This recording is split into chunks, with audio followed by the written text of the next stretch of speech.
talk about this more with Andy Ngo, who's on the phone. Andy Ngo, as outsiders know, works as a freelance journalist, a citizen journalist there up in Portland. He goes to the Antifa rallies, Black Lives Matter marches. He himself has been assaulted. He almost suffered brain damage from one attack on him. Incredibly brave man.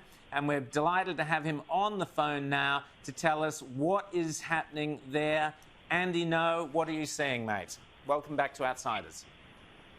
Thank you for having me on again. So last night, because the election result is not yet known, from coast to coast, a lot of the violence that was feared was quite tempered, actually.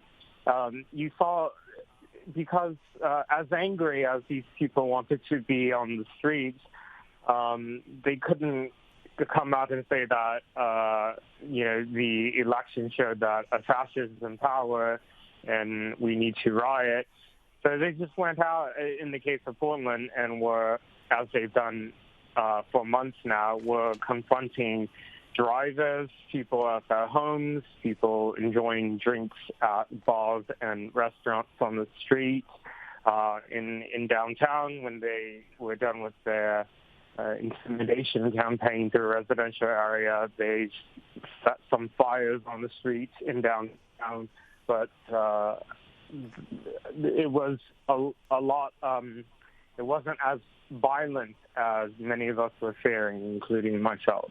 Well, that is fantastic news. What do you think will happen? Let's just put the lie to rest once and for all.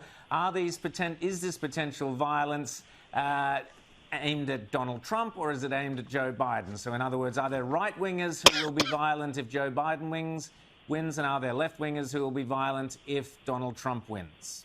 Which is it?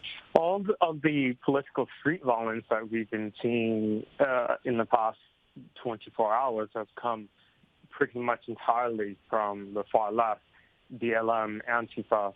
That is the case in Portland. That is the case in D.C. D.C. also had instances of far left rioters attacking people, recording in public, and also just beating up random people on the street.